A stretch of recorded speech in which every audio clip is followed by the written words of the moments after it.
Feels like it. All right. Let's come up in 5, 4, 3, 2. Welcome back to 755 is Real. I'm David O'Brien, Braves writer for The Athletic. We missed you. I'm with my co-host, Eric O'Flaherty, former Braves reliever. Eric, what's happening, man? Not much. We got a very special guest today, a former teammate of yours. Kelly Johnson's with us. Back again. It's been a while. Kelly, what's going on, man? Former Braves legendary, many times former Brave. Legendary transaction history. Yeah, good, man. I'm doing good. Just hanging out in Atlanta with the fam. So Kelly, with the trade deadline coming up not too far away, do you still PTSD? I was wondering if you still look at the phone when it rings. No, yeah. Shoot. I leave it on every time. I have the ringer on. I missed one trade with my phone off because I was taking a nap with whichever kid was that baby at that time. And I woke up to my wife screaming, "Turn on your phone. We just got traded." I'm like, what? I'm on the DL. Get out of here. And I'm sucking. Who wants me? Well, there's a pretty good chance the trade was either to or from the Braves, right? Which one? Oh, that one was actually from the Yankees to the Red Sox. And we were in Boston. Wow. So I just changed clubhouses. So, yeah. Wow. Was that the only time you ever did that? Just change clubhouses? Yeah. Changed clubhouses and traded for one of my good friends, Stephen Drew. We just swapped jerseys. We almost swapped like rental houses and that's great. Everything. Yeah, just families like that one trade that happened years ago where the two relief pitchers traded families. I know. That actually happened. I'm not making that up. I know. I've heard that. Yeah. Shoot. I don't think that could happen today. That wouldn't be frowned upon today. No, probably not. Hey, so that was right. That was that time where you played for every AL East team in like a 5 or 6 year span, right? 2 year. 24 month. Every team in the AL East. All five. That's amazing. Shoot. Yeah, that's what I'm saying. I might be infamous just on trivia history. Like in 50 years, they're going to say who was the first to be traded, playing all AL East, and then, who was the last person to get traded between the Yankees and the Red Sox. That never happens. I think the last one was back in like 1992 or something. Up until that point, they don't trade with each other. No, then the whole Braves Mets, there was like a dude from the Angels that did that a couple times in a row. So yeah, man, it's kind of funny, but that's what it is. Quite a few guys have gone free agency from the Yankees to the Red Sox or back, but you're right. They don't trade with each other. No, nope. They both sucked that year, so we were. It didn't matter. It was just let's try this and see what happens. How many NL East teams did you play for? Braves and Mets. Oh, that was it. No, Frenchie almost got them all. Yep. He almost got them all. He didn't go to DC, right? Right. That's right. He played for everybody else. There's somebody else too. I forget. Yeah, I'm sure. It's happening more and more, but I think it happens a lot. If you do well in a certain division, even when your numbers are bad. How many did Prado played for? He played for the Yankees, Marlins, and Braves, right? Diamondbacks. Prado didn't go to DC. He didn't go to DC. Yeah, Philly or the Mets or Philly. Yeah. No, he was. Yeah, you're right. Yankees. Yeah. Okay. Yeah, lost my mind there for a minute. It happens. Well, let me ask you, Kelly, from afar, from outside looking in, as an interested former Brave, how many times did you play for the Braves, by the way? 3 or 4? 3 different states? Three. And a guy who played for the Mets. And I wanted to ask you, I should have looked this up, but I didn't. Did you play with deGrom, or was he right after you? Yeah. Oh, and I played with him. Yeah. I was with the Yankees on his debut against him in his debut. So I got to see him in his first game was Mets versus Yankees, and I was in the visiting dugout. And then that was his debut, huh? Yeah. That day? Yeah. And I actually remember because he came out with the long hair, and he's all skinny. And we're just usually, you know how it is. Like guys make debuts, you've kind of heard about them. Like, the name or, there's a little hype. Like I just showed, there was nothing. So when that happens as a hitter, you're basically thinking that they just had to dip down and they needed an arm, and that was just it was like This that guy guy's turn to kinda- pitch, and then they pitch and they go right back down, and you never see him again. And it used to happen all the time. So in a way, you're kind of thinking like, okay, This we guy got sucks. some knocks coming. Yeah. And I don't think I started, but I got 2 ABs on him. And I remember coming in, I struck out and being like, what, who the hell is this? Like that fastball is on you, and, and of course you got to see if they can keep doing it, stay healthy. And, then we got to play the next year with them and watch it every day. And I don't know if there's no one better. I've never stood in the box and been more, not, like Halliday's movement was intimidating because you didn't know if it was going in or away, sinking or riding up and in, like cutting. And he made me look pretty stupid a couple times personally, along with everybody, a lot of other people. But just from like a consistently dominant, I've never seen anybody be like Jake, like even from back then. But now obviously the numbers back it up. But even back then, it was just consistent. Never got rocked ever. No. Yeah. Yeah, I think he's changed the discussion for most of us on who's the best pitcher of our generation, The question, I mean, he was an old rookie, right? So you got to wonder, how long does he go? But the fact that he's now in his 30s throwing 100, getting better. Getting better. I mean, it's amazing. And we're going to end up looking at his stats, and he's going to be the guy that changes the discussion because his stats are going to be the traditional stats. The wins and losses and all that are going to be so out of kilter with the other great pitchers. True. But the first guy that you could look at and say that about, and at the time, I remember as a kid, you look at Nolan Ryan and go, yeah, but he's like 10 and 12, and as a kid that was important. And now if Nolan Ryan came along now, he was kind of Jacob deGrom like, and that he was piling up these ridiculous strikeout totals for really bad teams. So he didn't get his due, I don't think, from the general populace when he was playing. He played for a lot of bad teams, but now he would. I mean, Nolan Ryan, people would even more appreciate. In retrospect, they have appreciated how great he was. But Jacob deGrom is being appreciated while he's doing it, I think, because people understand now how much his wins and losses are dependent upon teams. Isn't it funny, though? The dude's got back-to-back Cy Youngs, and now we're in, this is like the fourth year now, and now he's getting buzz. Like he's in New York with 2 Cy Youngs. Yep. And no one even now we're doing profile pieces on this guy. If he'd have pitched for the Yankees instead of the Mets, it'd have been totally different.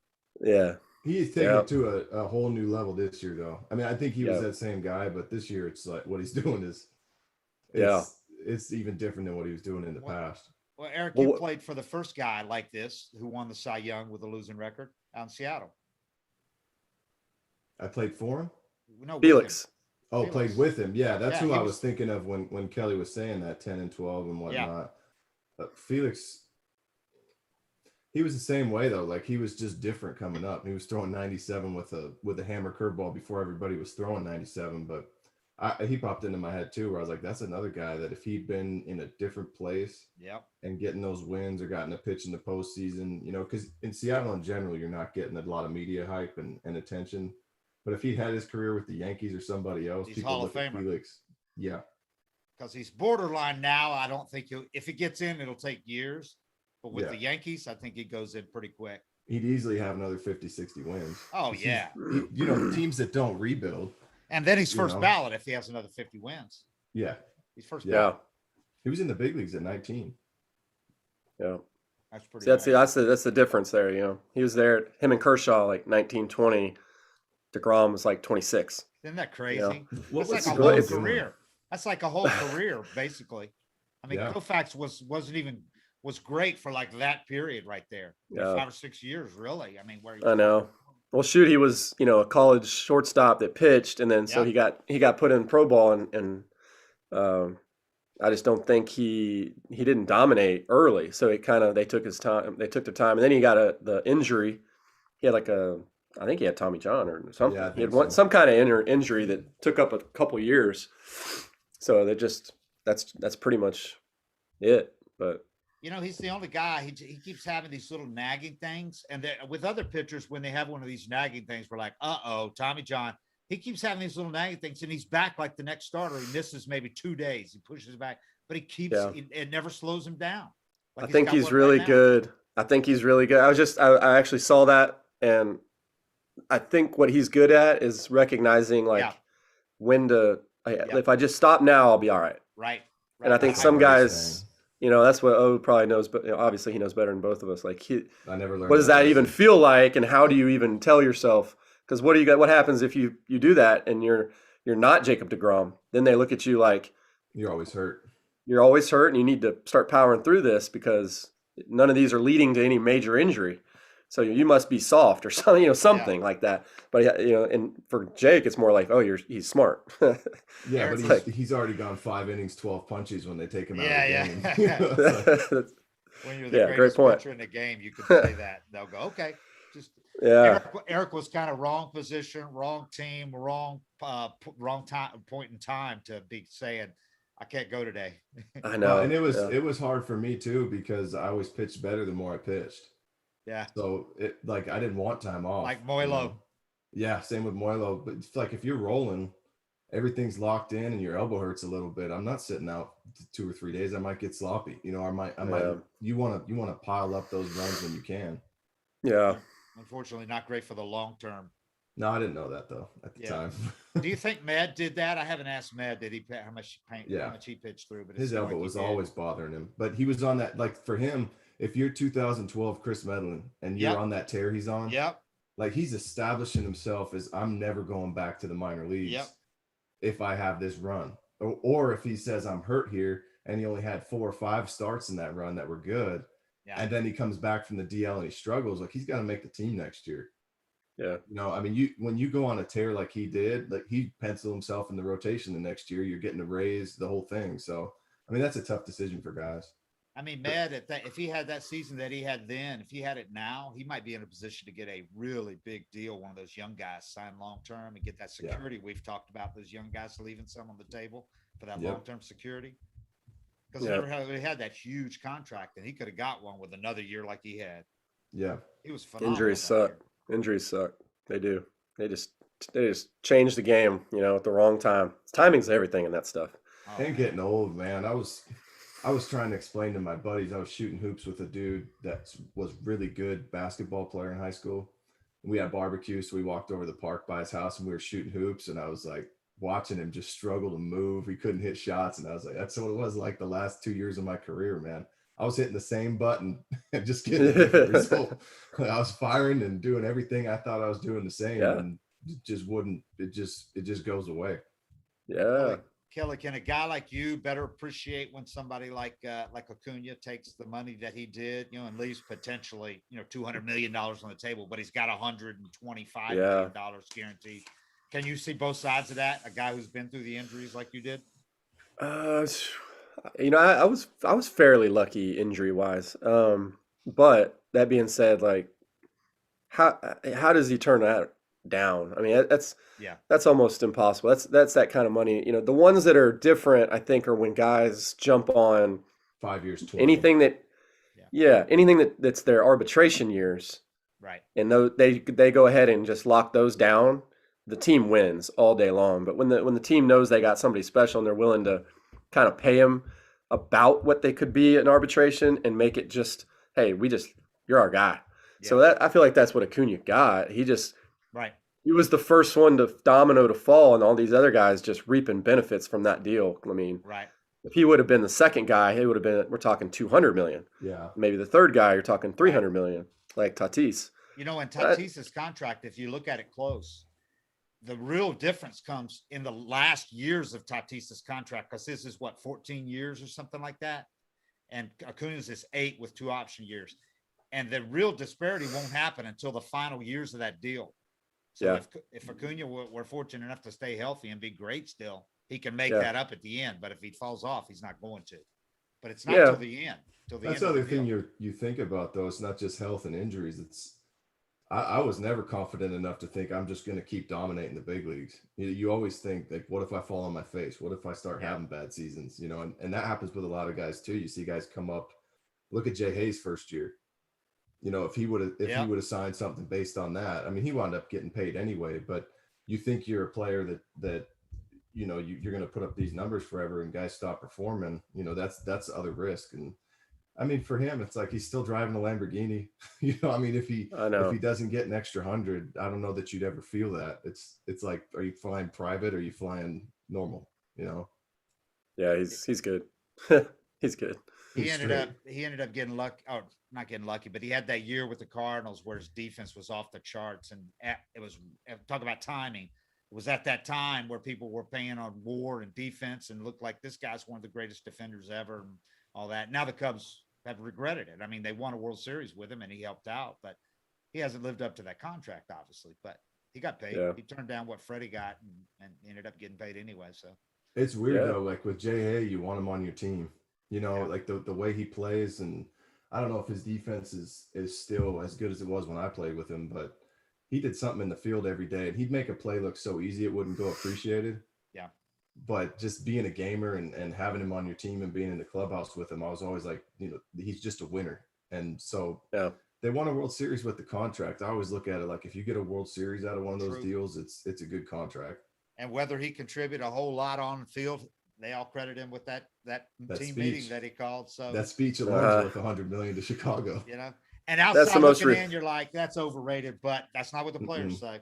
What's underrated is the rain delay being even an issue. Like, there's no way that should even happen. Right. Cubs fans should be less about the speech and more about like the grounds crew or whoever made that decision. Yeah, you're right. Let's be honest. I mean, that pretty much changed the whole. Changed everything. It did. But whatever. History is history. I would say Acuna, man. You think about some of these guys making these deals, and we've played with the guys where it's kind of about money, and once they get the money, the work ethic and the drive changes. And so the guys that are just different, they're not even about the money. Like, the money comes and they're just like, I'm playing baseball, and they've got goals that are greater than that. And if Acuna's that guy, if he is that guy, then he's already thinking, like, he's not even thinking next contract.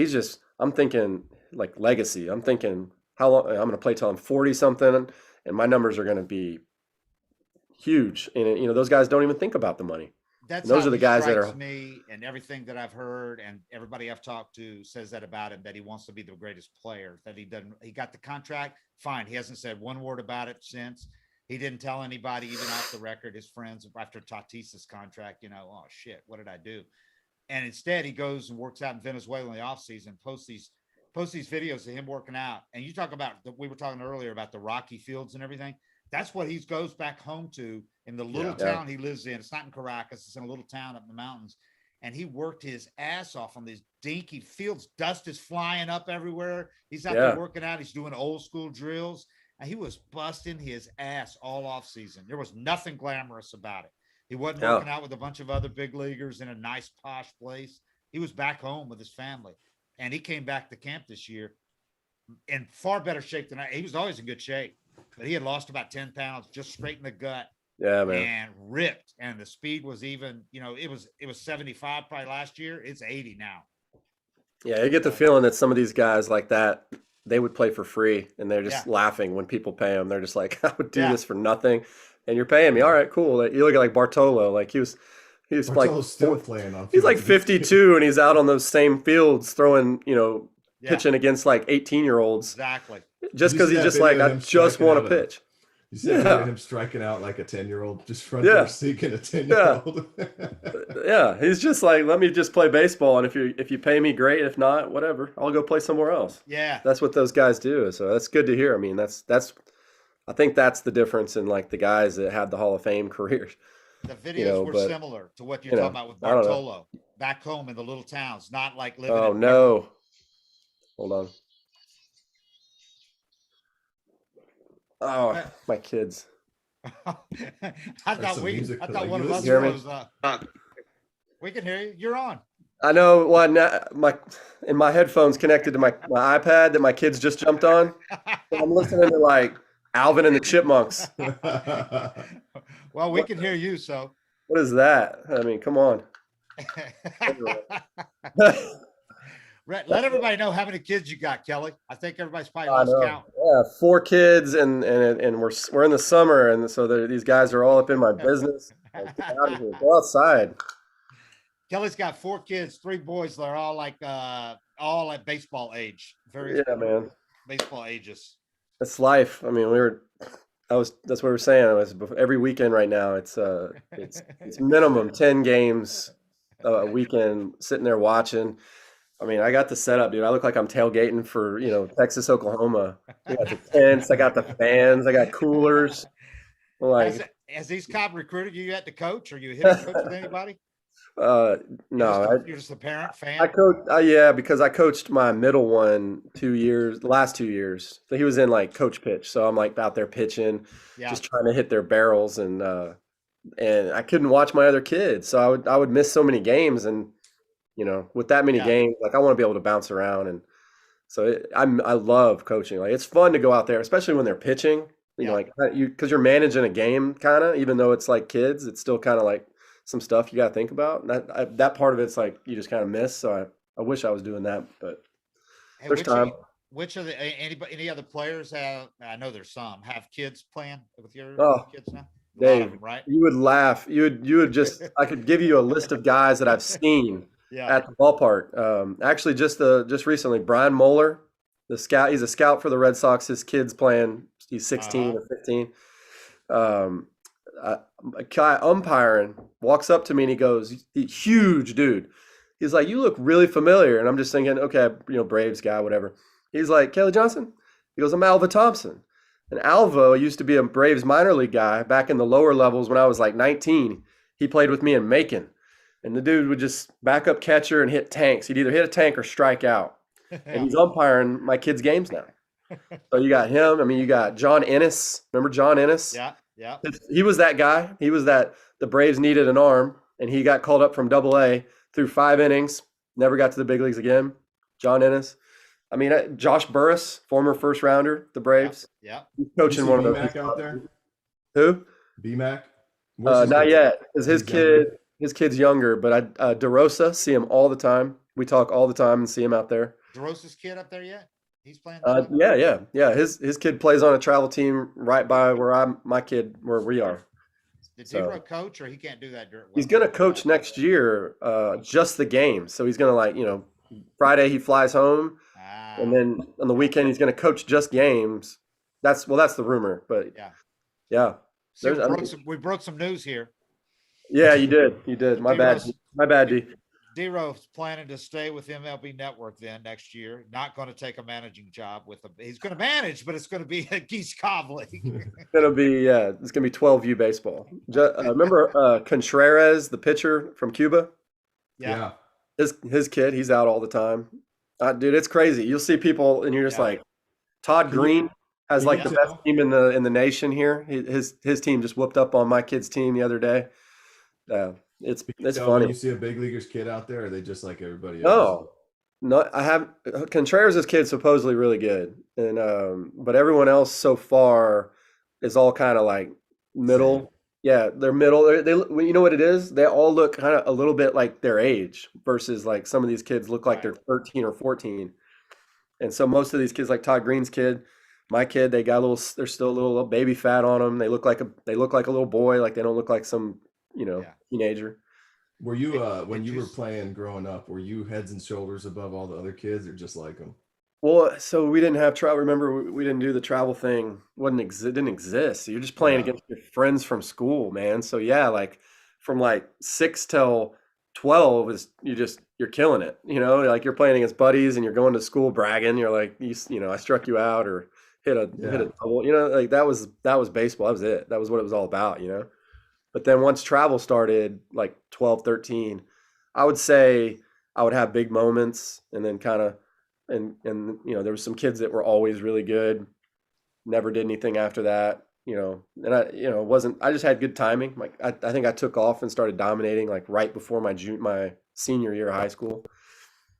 So, I mean, You had that 12-year-old kid with a huge curveball, but he never got any better than that. Kyle Davis. We were talking about that before we started, Dave, how it's like, I was just a normal kid all the way up through like till my junior year in high school. And the amount of just the way parents weigh this stuff. Like if you have the best 10-year-old or 11-year-old, they think their kid's going to the big leagues.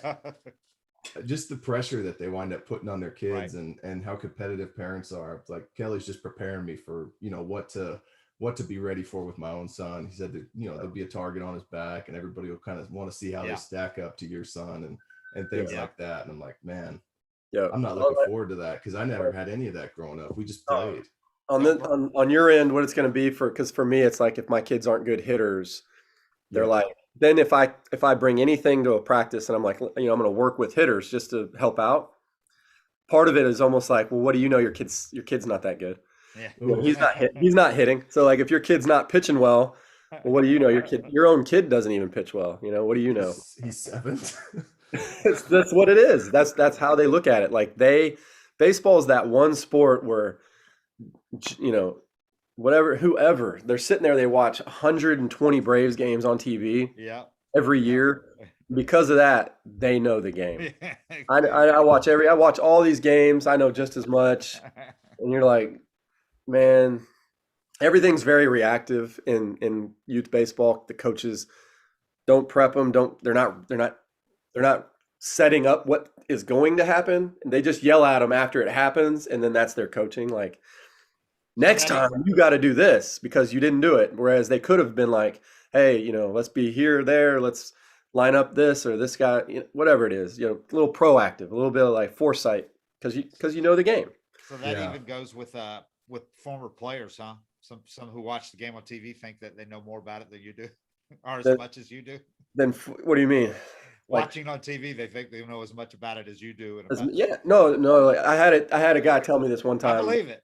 That he said you could be Chipper Jones or Bobby Cox, and if you come into a youth baseball environment, you don't know nothing because this is a different game. This is a different kind of a game. Man, there's the rules. You got to know the rules. Umpires are butchering stuff, and coaches are making stuff up, and then umpires believe them, and it's silly, man. It's silly. You see some stuff you wouldn't believe. It's fun, but it's silly. Hey, look, real quick here. We got some ads. Cam, you want to make some money for us here real fast? Actually, do you need to go get coffee? If you don't, I think we just skip it and keep rolling with Kelly. I don't want to waste this time talking about Roman. Yeah. And I just realized I didn't welcome in us with the 755 is real presented by Topps thing. Did I mess that up? You did, but it's nothing new. If you want to do it now, do it. I can read that later. Let's just do it after the show. All right. So let's real quick. Let's talk. I want to ask you about the Braves, Kelly. I meant to ask that earlier, and we got sidetracked there. From an outside looking in, watching them this year, I know they haven't had a season like this in a while, where they struggled for a while. Are you like Eric though, when you say there's still 99 games to play? There's plenty of time for this. They're only 5 games back. It feels like they're 20 games back, but they're 5 games back. And we saw a Braves team blow a double-digit lead in September before, not that long ago. So we know it can happen. And that's 4 months to make up 5 games, basically, or 3.5 months. Yeah, no, there's so much time left. And, when I was younger, Teixeira came over, and he said it then back in like 2007. He was like, for 100 games, everybody's the same. Mm-hmm. There's always like that one team that's just can't win. They suck. They're done. And there's always one team that's just built such a big lead. There's always an anomaly, but he's like the rest, like 98% of the season, everybody's playing 500 baseball, 100 games. It's the last 60 that make or break it, and that feels like it held true for the past, 14, however many years it's been. I think there's plenty of time. The division is talented, but they're not. It's talented, but it's kind of one of the weakest divisions. Yeah, nobody's running away with it. Tons of talent, So the Braves, my thing with them is that the pitching has always been one of those things that I've looked at, even when they've been winning these last 2 years. I felt like they've been getting away with something the last couple of years. So this year feels like it's like kind of coming back, evening out. But the offense around the league is down. All these guys I see at these tournaments that are scouts, and they watch all these games and scout all these games. They keep telling me how bad the game is. It's in bad shape just from an offensive standpoint. Some pitchers would say even from a pitching standpoint, despite the velocity and stuff being up. So it's a weird season, but coming off that COVID year, it's going to feel like a long season for these guys for sure. So it's just a different year, but Yeah. Braves have the talent. It's just they need some people to start being like carrying it.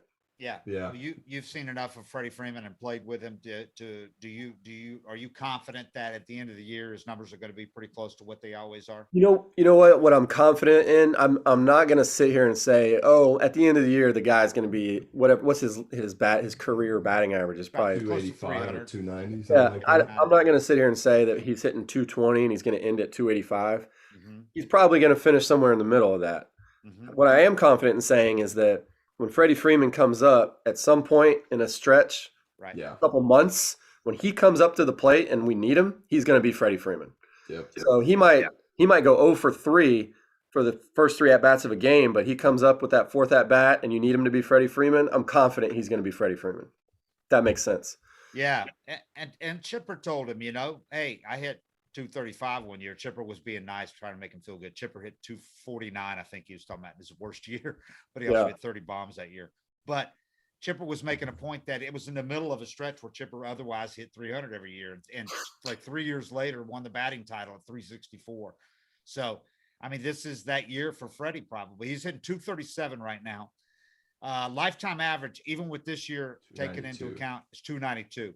Yeah. 381 OBP is at 354 right now. 507 career slug. He's at 461 right now, and 889 career OPS. He's at 815 right now. Yeah, so, well, let's ask Eric if he's navigating through the lineup. Nope, I don't want any part of Freddie. I don't care. He's hitting 127. Yep. I don't want that at bat. And you know what? Braves teammates sitting in the dugout. Freddie Freeman in the lineup versus not in the lineup. Chipper Jones in the lineup versus not in the lineup. Game changer. Doesn't matter. So, especially from like Eric's perspective of being a pitcher, like when he's there and he's coming up and you're thinking ahead a couple hitters and you're like, Freeman's coming up. Yeah. Yeah. You want to get it done before you get to him, even if he's struggling, because you know the type of a bat he's going to have, what he can do, even watching him this year. I mean, he's had some bad luck. He's hitting balls hard still. Oh yeah. He's still like 4th in the league in hard hit balls. Yeah, which sucks because you'd rather be like 35th in the league in hard hit balls than hitting 297. That's what he said. Yeah. But I mean, as a player and even as an opponent, you know how to analyze it, apart from the numbers and just say just watching, I could say at some point those balls are going to start falling in, or he's going to start getting some bloopers. He might, and he caught a couple of those in this trip too. His swing might be locked in right now and he might feel off and start dropping bloops in. I mean, the hard thing is it's such a hard season. And if he did this in the middle of the year, got into this little rut, it wouldn't be a big deal. But anytime you start off a year like that, like it's just more emphasis on it and the spotlight's on it. And is this your bad year? Are you struggling? But especially when a guy like Ozuna's out, he's gone now, but when he was struggling and Albies was struggling at the time, it was just about everybody except Acuna was. So Freddie's thing is more magnified. Yeah, they're just in this little offensively. It just feels like they're in this little thing where they've got guys get hot they're kind of spread out. It's like Albies and Riley are raking, but Acuna and Freddie won't be, and then Acuna will be, and you know what I'm saying? Like it's like we're not seeing what we've seen the last few years, where the train just let's man up, and they just rolled through. And it was a deep lineup, and guys were feeding off each other. We're not seeing that. We're seeing kind of the typical middle of the road offense where one guy is hot, one guy's not, and that big moment in the game falls on the guy that's not more times than not. You're like, well, last year they had 6-7 guys going at once. It was only a 60-game season, and they had 6 or 7 guys going for the majority of time. This year, in April and into May, they had Acuna, and then one other guy would be going at any given time, and then Riley got hot, and Acuna cooled off a little bit. Nazi got hot, but that's been about it. They've had maybe 3 to 4. Dansby Swanson got hot, but they've never had more than that. And for about a month and a half, it was basically one guy, then one other guy. So it's only now they're really starting to put together the whole offense. And Freddie is, still just for him, not doing much. I know. But as a fan looking What do you got? Sorry. Well, you were talking about Freddie Freeman, how pitchers, obviously you don't want, there's going to be one guy you focus on not letting beat you. And Freddie Freeman's going to be that guy still, him and Acuna obviously now. But how much harder do you think, how much more of an advantage is it for Acuna, and it makes it that much tougher for teams to zero in on when he's leading off? I think coming up, that's a different state of mind, right? As a pitcher, when that's the guy starting the game, and he's shown it so many times that they throw a first pitch strike and boom, he hits it out. So it brings a whole different dynamic to it. You can't pitch around him. You can't put him on. Yeah. You can't put him on to start the game. No. He's a freak, and he's special, and he'd do what he's doing wherever in the lineup. Right. Anywhere. He could hit anywhere. But one thing that's great about being able to lead him off is that you don't pitch around a leadoff guy ever. Just it's not going to happen. And especially when you got Freeman behind him. But he's Freeman, whether he's the spot behind him or two spots behind him, you're not ever going to just not give in and just pitch around Acuna. You're just not. Unless you're in the playoffs and then you've got the matchup and you've got a guy that you feel better about against Freeman versus this guy with an open base. Yeah, so playoffs, things change. That's the beautiful thing about baseball is playoff baseball is the best. But he's going to get his all day long, no matter what. That's why I tell Dave all the time when we talk about his leadoff stats. I'm like, well, part of the reason he's hitting so many leadoff homers because he should be in the 4-hole. Yeah, I mean, he's that powerful of a hitter, but he just, for whatever reason, functions leading off really well, and they don't want to mess with it. Yeah. Acuna has the what was that? I was thinking you made me forget. He has that. He comes up there with that first pitch. He's the anti-Prado. We were talking about this last week. How Prado never swung at the first pitch. A year in, year out, he was always first, second in the league, and not in lowest percentage swinging at first pitch. Yeah. What was yours? I remember you were. Yeah, I had a little bit of like I was a schizophrenic of a career with that stuff because myself. When I was trusting myself early, I knew I needed to work into an at bat. I was better in pitch 4 or 5 or 6 than I would be 1 or 2. And I learned real quick I really needed to be patient and see a pitch and get the timing and everything going with my at bat. Yeah. I'll be honest, not blaming anybody other than myself, but Bobby made a few comments here and there about being too patient. Yeah. And he's, to us, he made those. And so I started feeling every once in a while like, okay, maybe I do need to start being ready and being ready to hit. Because like if I was going to strike out looking, it's because I was not swinging at a pitch that wasn't mine, and I could take it. I would be okay with it, in my own head. But when I started to feel like there was some, hey, like you got to get more aggressive. You got to start doing, I let it get to me a little bit. So I definitely had a moment there where I think I was on the right track early. I think I deviated and then I got back to it. And then the game got, like O said, you get older and things change. You start having as a hitter, I couldn't just react on 95 anymore and expect to drive it. Now I'm having to really almost guess and cheat. Know like, okay, I'm getting a heater and I'm timing it. And you know what? At the end of my career, I don't know that I ever went to the plate more often, more confident as when I was older, just from that aspect of being able to understand like what the guy was trying to do, what he had, what my limitations were.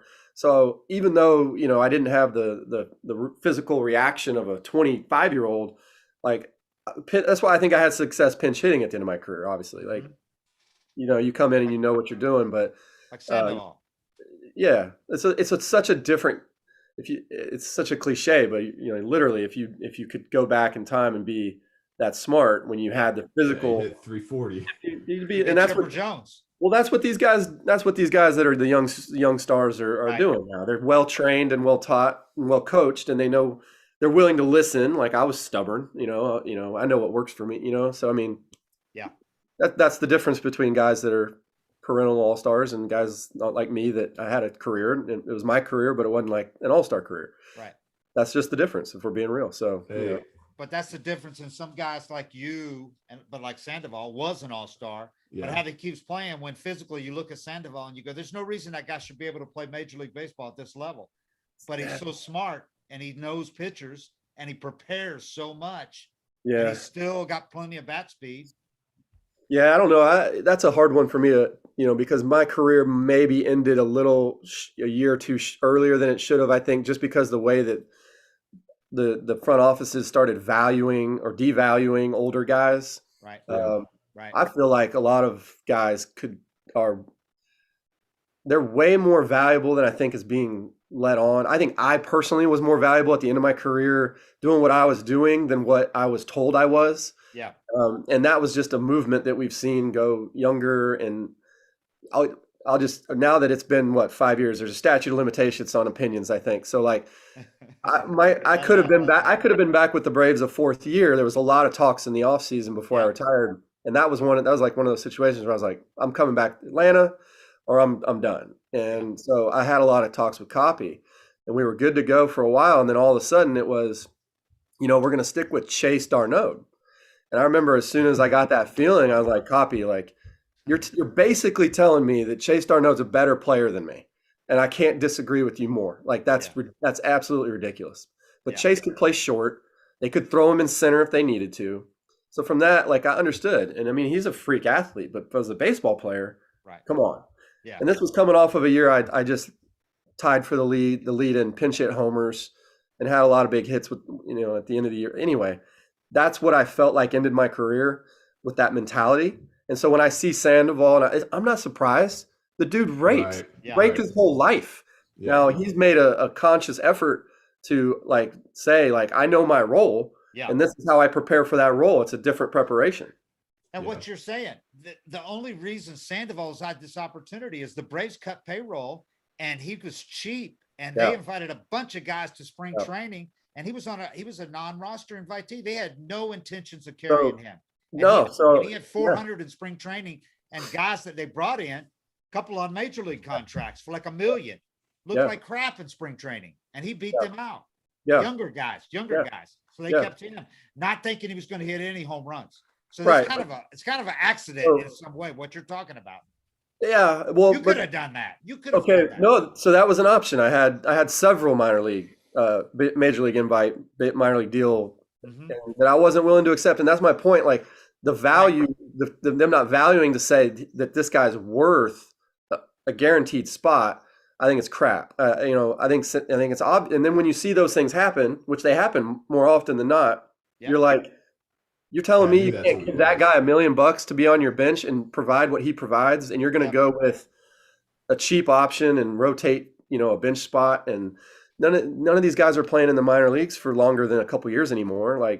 That's where I think some of these guys and scouts are saying the game is not in good shape right now. Yep. We're getting these guys with, back in the day, it was 1,500, 2,000 plate appearances. I don't know, what the innings, they'd like to see guys get innings in the minor leagues before they got up. Typically, there's a number in their head for plate appearances. It's like 1,500 or 2,000. That ain't happening anymore. Now they guys are coming up to the big leagues learning. And that, as a clubhouse in the locker room, that's a nightmare because I'm telling you right now, you're not learning how to be a teammate and how the things work in the minor leagues. So now you get to the big leagues and they got their feet kicked up in the clubhouse. They're on their phones during the game. They're not even acting like professionals. So it's sad in that way that that so many baseball guys are kind of being shown the door. And kudos to Sandoval and guys that do say, you know what, again, I don't need the money. I just want to play ball. Adam Jones, he's out there in Japan. Horacio Ramirez, he's still pitching. Peter Moylan's still basically staying hot because they want to play international. So, I mean, awesome. Yeah. That's awesome thing. And that's a great thing. I do think some of these guys deserve the guarantee though. And Sandoval has been so critical in that clubhouse too. I mean, they lost leaders like Markakis, man. 3-time World Series champion. Yeah. You think he doesn't know how to win games? And he could just as easily have been in the situation you're talking about, though, if he wasn't willing to accept a minor league deal from the Braves, go to spring training and rake hit 400 and basically make it impossible not to keep him. But this is almost by accident that he's on this team. I mean, he could easily be out of the game right now this year or playing in the minors somewhere, trying to earn a spot with the team. Yeah. Instead, he's the best pinch hitter in baseball this year so far. So love it. I love it for him. Yeah. He's having fun. I always talk about, because that's another thing when you're talking about just the things you learn over years and years. I always talk about how, a veteran player can just have one thing they say to you that clicks, or they can break something down for you in a different way. Like even for me, I was telling Dave a few episodes back that Rick Ankiel gave me a tip on my curveball or on my slider, something that he used on his curveball. But I rode that for like 6 months one year. I rode it from like spring training all the way until August. And I was hot with this one thing that Rick said to me about shortening up my arm action on my slider. And I think that's one thing that, kind of gets out of the game when you don't have guys that have been around and been through it and learn how to get out of those ruts.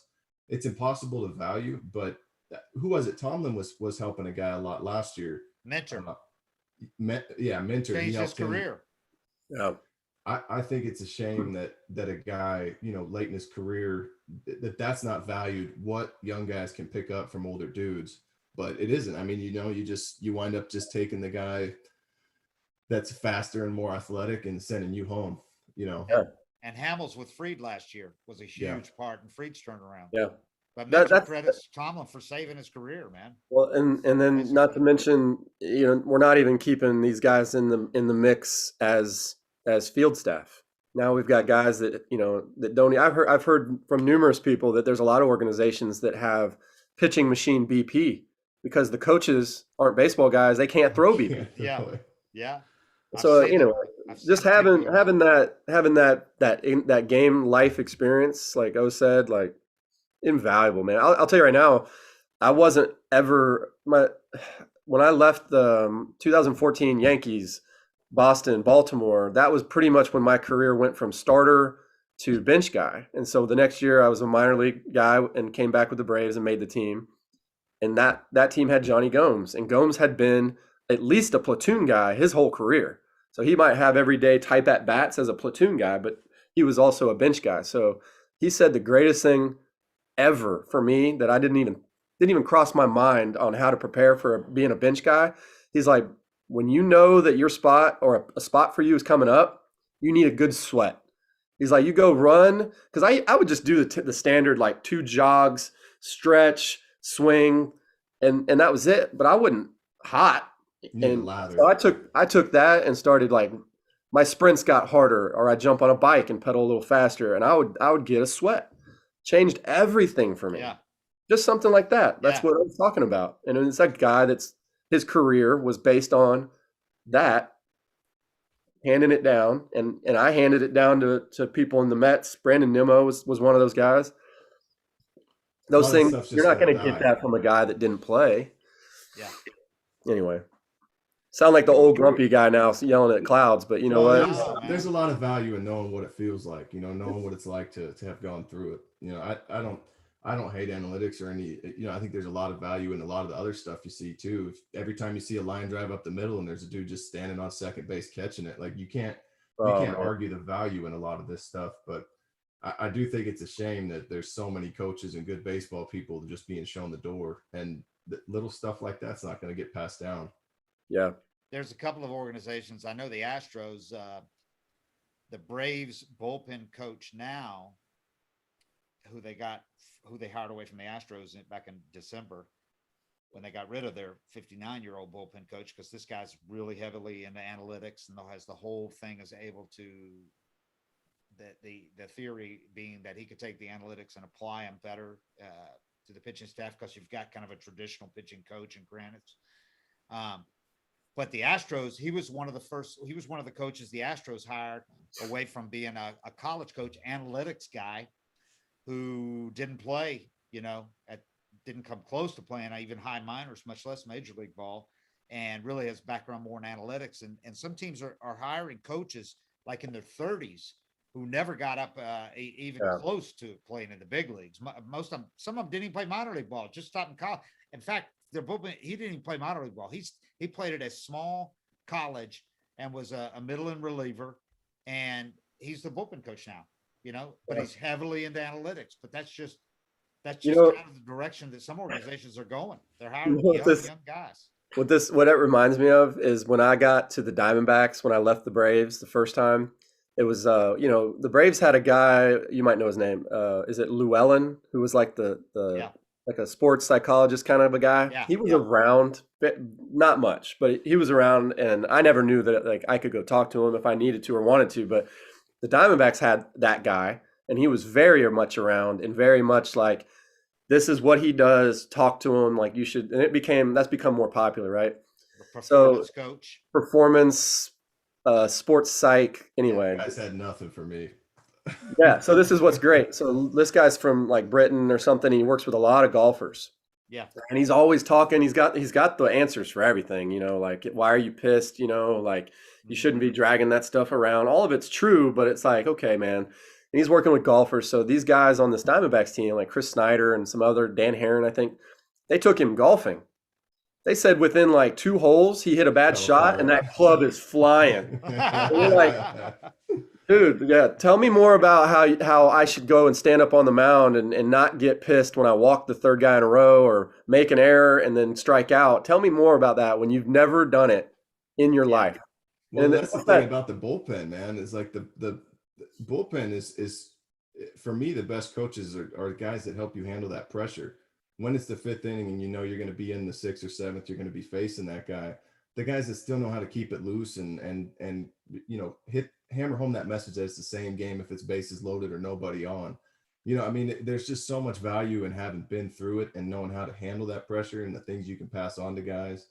So you don't think the analytics guy who played small college ball and started? Well, there's a place for that guy. There really but is. I don't think he knows Absolutely. he doesn't know what's really going through your head and how to control that. Yeah, you need both those guys. You need both. People that Got to know have a how bridge or something. Yeah. You got to manage your emotions. You got to manage yourself, and you got to know how to take pressure off yourself before you go out there. It's great if you tell me what pitch to throw. The best pitch to throw here is a fastball down the way, but how do I make it when I can't feel the ball in my hand? How do I calm myself down? That type of stuff. And I think the Braves have done a real good job having a coaching staff that is old school guys who are all willing to embrace the analytics and be the bridge you're talking about. Like Ron Washington giving you the analytics on why you should position here is a lot better than the analytics guy coming from the room and showing you the printouts going, this is why you should be here. And he never played the game. Yeah. And for people listening, a lot of teams have that. A lot of teams, like Sam Foltz, the GM of the Phillies, that was his job with the Phillies before he got promoted. So teams have the bridge, the guy that played that can, so there's some people that are actively trying to manage that. And they'll figure it out. Eventually, the old school guys will be, slide back into roles that, are customary, and there will be a place for both, I'm sure. But, it's whatever that quote is about being the man in the arena. Like, to me, that's one of those, like, I don't want to hear it if you haven't stood there and done it, and even from baseball, sometimes the best coaches didn't necessarily, Snit didn't play in the big leagues, but his strength isn't the experience of standing in the box or catching. Absolutely. His strength is keeping it fun, keeping it light, having a good, steady, calm personality. Understanding. Being understanding, a listener, a communicator. They have their strengths there that some of the best coaches I've had did not have. I had a coaching staff in Arizona that had like 5 dudes that won MVPs, All-Star games, and World Series. A couple of them great, a couple of them I didn't get much from. So sometimes the best players don't make the best coaches. So I'm not going to sit there and I don't want that to be what people hear, but you have to have something like that. And I think, and if you're not one of the best players, because a lot of the best managers have been pretty bad, or not bad players, but players that never made it past like AA, AAA, and a lot of the greatest players, there's very few of them that made great managers. There's not many Frank Robinsons and, Lou Pinellas, who was real good. There's a lot more players that were mediocre, like the Snickers or whatever. Most of them got to the big leagues or whatever. But Snickers, what we've talked about this, Snickers' biggest strength is he has said numerous times, he says it all the time, he understands how hard this game is to play because he wasn't very good himself. So he fully appreciates how hard it is to play. Yeah. And he doesn't try, like you said, he's a manager and he surrounds himself with guys who were good players and know how to teach the game and he's kind of the communicator, but he surrounds himself and delegates those duties. Because if he tried to be a micromanager, he wouldn't be nearly as effective a manager as he is. He doesn't try to be something he's not. Yeah, and it doesn't mean he can't look out there and see from a scouting perspective, or he's seen so much baseball. It's like Bobby. Bobby basically played a year and a half in the big leagues. Right. You know, but man, he grew up in an organization with some players, and he's seen a thing or two.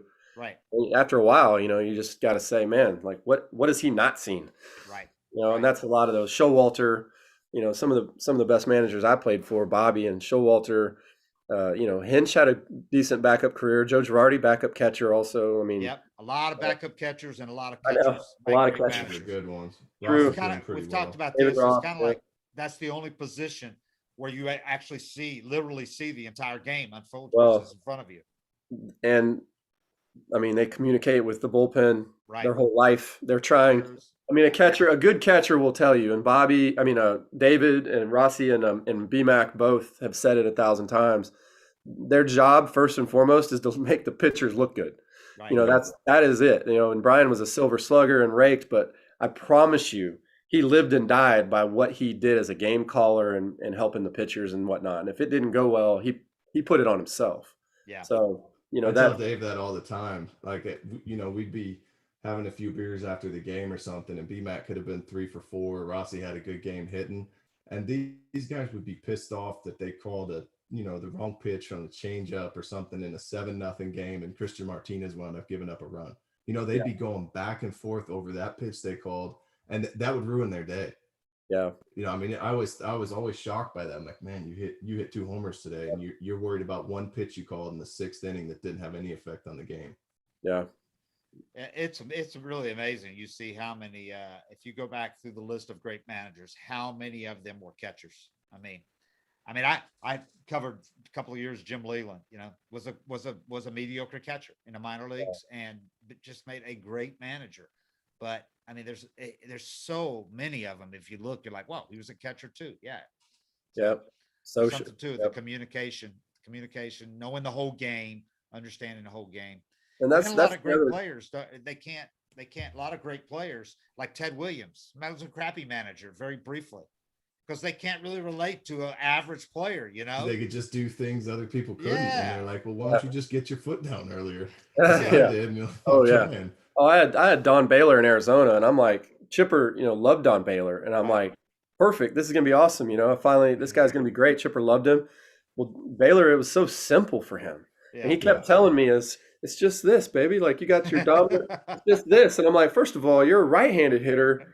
I'm a left-handed hitter. And you're telling us, I could not relate to the guy whatsoever. But the guy I had the year before, his name is Jack Howell. He was a pinch hit bench guy for, I don't know, maybe he got like close to 10 years. But he's just a goofball who just made it like fun and didn't put any pressure on us. And he was always there for at the right time in the batting cage. You needed him. You needed the field. He had it ready. And he just make you feel really less crappy about a bad stretch, and that was perfect. Everything perfect for me. And some guys just click with some guys, and there's really not much of an explanation for it either. I mean, like Austin Riley, the Braves have 4 hitting coaches right now. When you include Chipper now as a part-time, he's here for home games and all that. They have 4 hitting coaches now because they had they promoted Magalhaens last year. Everybody swears by Magalhaens from AAA came up. Seitz has coached some great hitters in his time. Kansas City, Toronto here. Seitz was a hell of a hitter himself. The Yankees was a hell of a hitter himself through his career. And then Austin Riley during this stretch he had a bit of a rough patch in this for the first time in a while during this road trip, 4 games hitless. So who does he turn to? The guy that got his swing right when he was in the minor leagues when he first got promoted up here, Mike Brumley. He just clicks with Mike Brumley, who's the minor league hitting coordinator. So they got 4 hitting coaches here, but he texts back and forth with Mike Brumley, who saw something in his swing, his elbow. He's talking about his elbow, and he was either getting too high, it was coming around the ball, or it was too low. But Brumley texted him this. He worked on it in the cage yesterday. He goes out and has 3 hits, a hit by pitch, a walk, a home run, 3 RBIs. Just after making an adjustment with the guy who's not even with the team. He's the minor league hitting coordinator. So sometimes there's really not some guys click better with some guys. Like Baylor with Chipper. Chipper said Baylor turned his career around. Yeah, I know. It's hilarious. It's just the way it goes. But I don't know. But, as far as like, we were talking about just the strength of the experience and the guys. I mean, I joked about my transaction history being what it is, and that could be what, if anybody remembers the name Kelly, they're going to remember some stupid trade, transaction. Whatever, being remembered for something is great. So, but I got to play for a lot of great organizations. I made a list like 2 years ago of all the guys I played with at each position, and it's just Hall of Famers, managers, Hall of Famers, pitchers. And I was enough of a teammate to have some kind of little relationship with most of these people. And that's in here. Like, I can carry that around, and there's guys like that are way putting my list to shame. Yeah. And those guys need to be in the game. They need to be, that's where you learn it. Somebody says, well, Chipper, we listened to a broadcast and Chipper said this about your hands with hitting. Well, that's not, I guarantee you, that's not Chipper saying that. That's Chipper getting it from Willie Stargell or Don Baylor.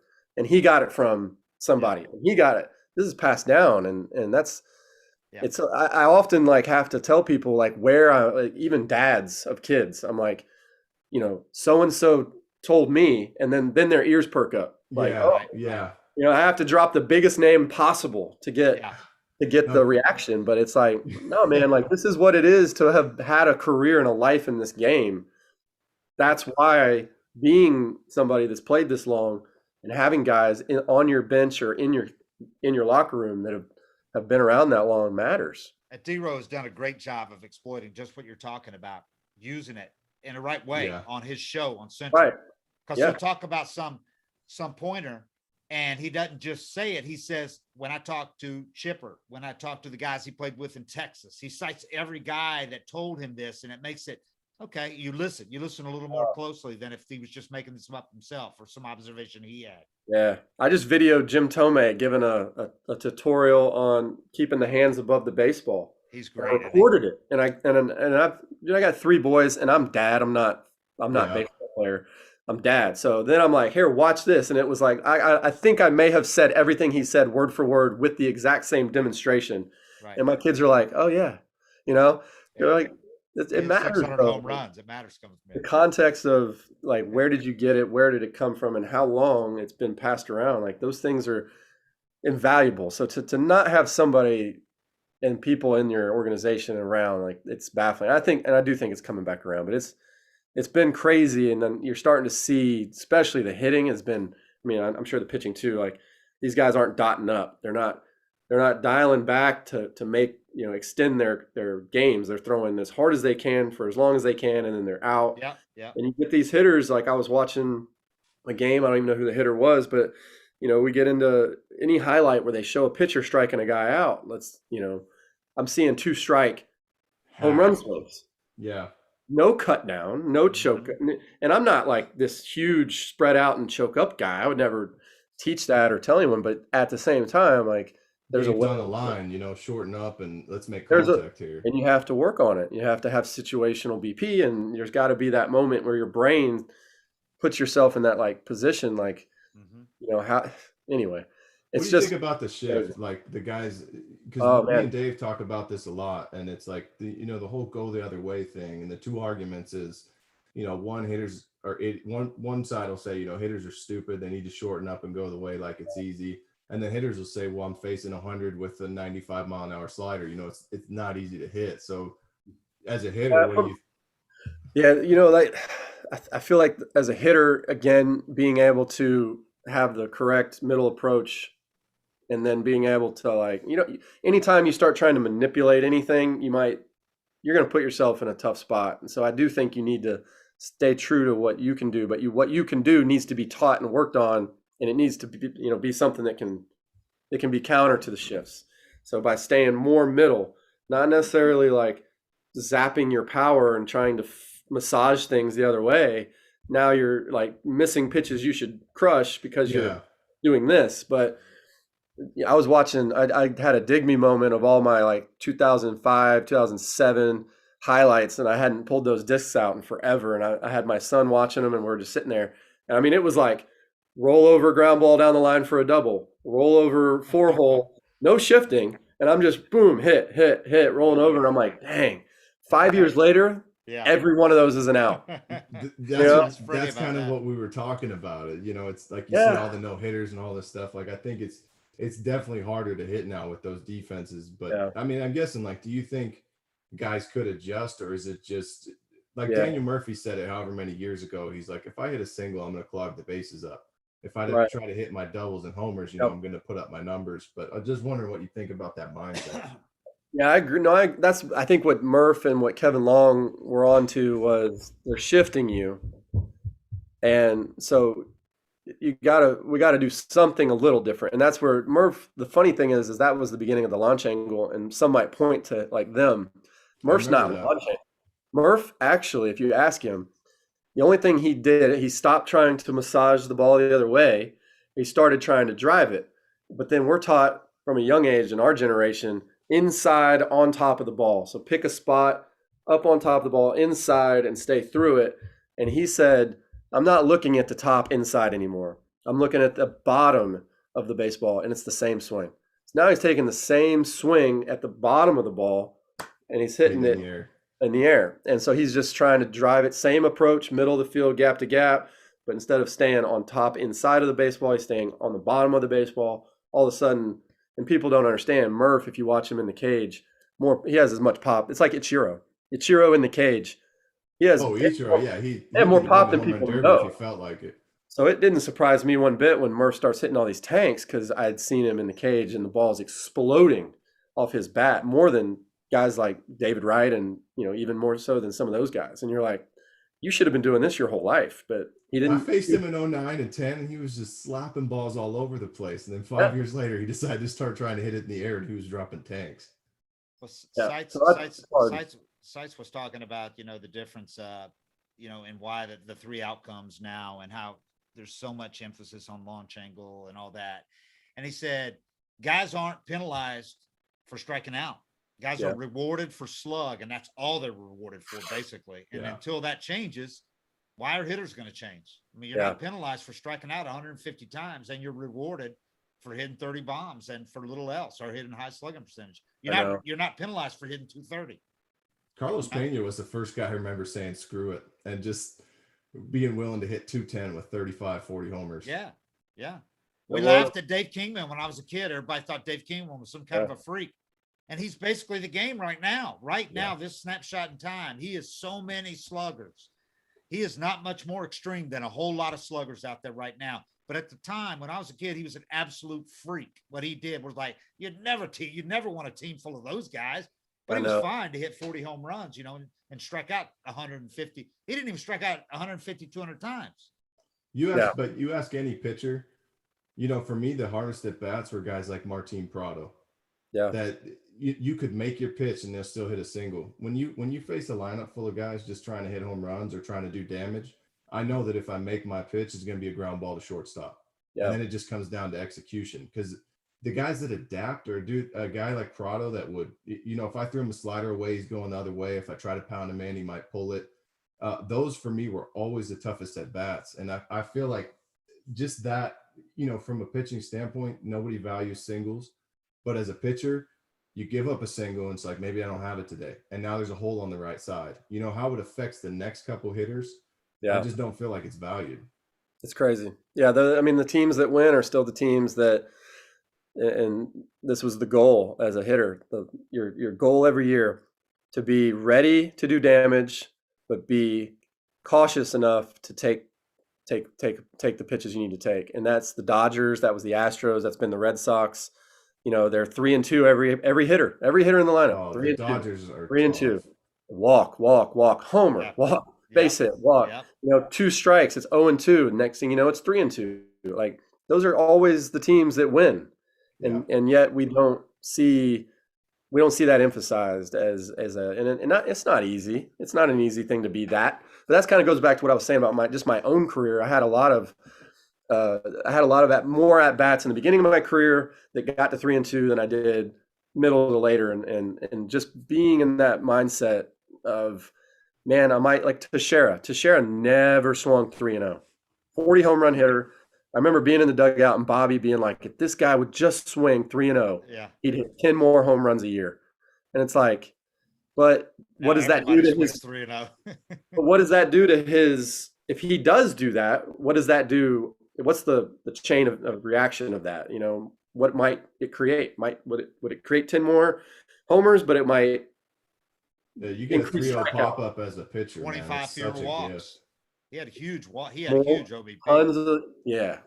So anyway, Dave Kingman. I'm looking at Dave Kingman, by the way, because he was considered the Adam Dunn of his time, like the forerunner of that. The dude never struck out 160 times in his career, and he led the league in strikeouts like 3 out of 4 years, 131, 105, 156. This is like 1979 to 82. Last 8 years of his career, from 79 to 86, averaged 30 homers.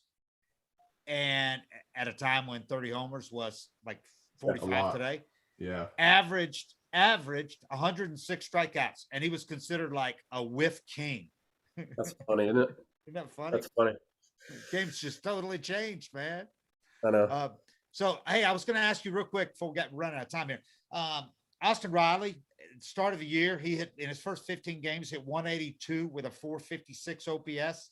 And we were playing the Yankees up in New York. And I remember him Bo asked Snit, how long can you stick with Austin Riley? Is one of those guys you just got to be patient with, And Snit was like, I really don't have a choice to be patient with. You got to be patient with these young guys. It's not like we have there's an option. You have to be. And then he caught fire right then. That's when he caught fire. But it reminded me of the year that that you had when you first came up. It was you right. went 0 for whatever, and Bobby was just stubborn as hell and said, "I'm staying with him." And then you caught fire. But Austin Riley, even with his 0 for 17 that he just went through before yesterday, his last 47 games, this guy has hit his last 47 games. He's hit 329, 10 doubles, 12 homers, 412 OBP, 506 slugging, 1,017 OPS. Last 47 games. Yep. In that same span since April 18th, Acuna has hit 224, 11 homers, 827 OPS in 44 games. Tells you how hot he was early. Freddie Freeman has hit 244, 810 OPS, 11 homers in 47 games. Ozzie Albies, 284, 882 OPS, 16 doubles, 4 triples, 7 homers in 47 games. So, I mean, all those guys under 900, 827, 810, 882 OPS. Riley's over 1,000. Just, I mean, it's like something clicked. Yep. He's carried the offense. I mean, Acuna was so hot early that he's still got huge numbers. He's still a, MVP caliber numbers. But I mean, the guy that's carried the offense the last 45 games is Riley. Here's another way the game's changed, and it blows my mind when I see those OPS numbers. Is same thing. Teixeira being on the team, we had him in spring training the next year in 08, and just OPS came up, and that was the first time I think I even really ever had a conversation about OPS. And he said, anything over like 800 is good. He said anything over 900 is all-star. Anything up over 950 is like Hall of Fame. He didn't even mention 1,000. Right, and so, right. and then so Murph, you look at Daniel Murphy, and he went through that 2015, that monster stretch in the playoffs, and he got hot there at the end. But up until maybe when he went to Washington, I don't even think, because that was his free agent. Yeah, so the next year, he had never had a month that he had an 800 above 800 OPS. Wow. Never one month in his whole career. That's amazing. At that point, was 7 years deep. Never had 1 month of having an OPS over. And that's where it's like, okay, I get now a little bit of the mentality of what these guys are doing, because you're looking at, how much they do get on base. So they still are drawing some walks. They are striking out, and then they're driving the ball. And so is it really worse? I think that the fact that when you need to shorten up and you really need to move a runner 90 feet, we're just not seeing it. Right. And it's hard to walk. Absolutely. But as far as the OPS goes, it's crazy how many guys are up. Back in the day, it was Manny Ramirez, Alex Rodriguez, and then one other dude would have 1,000 OPS. Right. That's it. That was it. And now and 900 was good. 800 was good. If you had an OPS over 800, I look at like my best season ever was my OPS was not 900. It was a good 800, 850, I don't know what it was, but it wasn't 900. And And now I'm if just you're like, man, I 800, was you're on like, point that year, you know. And I'm like, dude, like these guys put me to shame now. Like, I mean, that's just tells you like how it's changed. yeah, These guys are really good. It's just please, for the life, like when you need to do it, just let's try not to strike out one time. the get them over and get them in has just died, man. It's just like the only time you even hear it is during batting practice. Get them over, get them in. But they don't. It's good to hear they're still doing it. They don't do it during the game though. They do it during batting practice. Yep. Yeah, that's the main thing I see that Kelly was talking about is just those big at bats when you need it, and then you see a guy strike out, run around second, full swing. How does it drive you crazy when a team gets one or two guys? When a team gets two guys on with none out in an inning? I see this all the time. I mean, sorry, but the Braves do it a lot. Get two guys on, none out, and nobody scores. You get strikeout, pop up, roll over. I mean, it's like it's man, a different game than it used to be. And they're a good team, right? Well, they're not playing great, but they're still good. But they're not even a bad team, and they're doing that. Yeah. And now coaching my kids, it's what's funny from a coaching perspective, managing coaching is like those situations. You're trying to tell they're them so important. And as a player, sometimes it's just like, it's hard when you're the hitter. There's so many factors of what you're trying to accomplish. Like you're trying to stay within yourself to just even compete in this at bat. So to go up there and act like it's so easy to drop a bunt or move a guy, like it's like you're trying to stay within yourself and make that happen. And so, as a coach, you're like, it's not that hard. Come on, like, how can we not get that guy in from third, infield back? That's what I was asking you, because the stuff's nasty and it is hard. It is. The shift thing is really hard because the pitchers are pitching to the defense. Right. Yeah. Whereas, like I heard Glavin say just the other day on the Braves broadcast, he said for them, the defense played for the pitcher. So, the scouting meetings before every series was, here's who we got, and then let's say it's Glavin and he's changed up and, outside corner. So now you got, the defense, the outfield going this way, the infield going this way, and he stays out there, and you're hoping for weak pull ground balls, and you're hoping for flare, pop up, or whatever, weak contact, and so your defense is set up for him. Now, that guy, he's 90% pull, so we're shifting him. Right. Pitch to that. Yeah. I wonder what they would do with Andrew Jones if they would do anything different to him, because Andrew, was the ridiculous innate ability to. I mean, he had 3 Hall of Famers pitching, granted, but I mean, there's video of Andrew taking that first step before the ball's hit. I mean, he knew what the pitcher was doing. Right. Yeah, and the pitcher was not going to miss. His pitchers were not going to miss either. Oh, yeah. No, Andrew was such a freak. That guy needs to be in the Hall of Fame. I agree. And why is anybody wearing this guy's number for the Braves? It's driving me nuts. I agree with that too. I don't really care, but like at the same time, I'm like, that's not right. It took them a while just to put him in their Hall of Fame. Yeah, they didn't retire his jersey. The only jersey they've retired of a non-Hall of Famer is Murph. Yeah, Andrew deserves it. I agree. 10 straight Gold Gloves and 450 home runs. I mean, come on. You tell me his batting average wasn't high enough or whatever? Yeah. He's a Hall of Famer, man. He's the greatest center fielder I've ever seen. If you could I've covered say this that game 26 years. I've covered the game 26 years. He's the greatest I've ever seen. Hands down. Yeah. Devon White at his peak was close defensively, but he wasn't Andrew Jones. Yeah. At his peak. And Devon didn't do it for half as long as Andrew did at his peak. Willie Mays, guys who saw Willie Mays. And Willie Mays told Andrew, "You're the best I've ever seen." TP was standing there talking to Andrew in San Francisco, and Willie Mays walked over and told him, said, "Son, kid, you're the best I've ever seen. Play center field."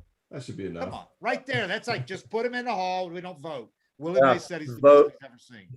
Andrew, unanimous Hall of Famer, 1 vote. Willie Mays. Yeah. By the way, to what you were saying about the Braves as far as pitching, you're right. I mean, the offense is still there, the raw numbers. Now, they piled up some stats, and it's a little skewed because they piled up some stats and some big routes. But they're third in the NL in scoring right now, behind only the Reds and the Dodgers. Third in OPS behind those two teams. And they lead the NL in home runs with 95. but they're Yeah. 11th in the league in ERA at 4.34, which you don't usually see from the Braves. They're ahead of only the Pirates, Reds, Rockies, and D-backs in ERA. And they've allowed 78 homers, which is tied for fourth most in the NL. And they don't play in a hitter-friendly ballpark. It's a fair ballpark.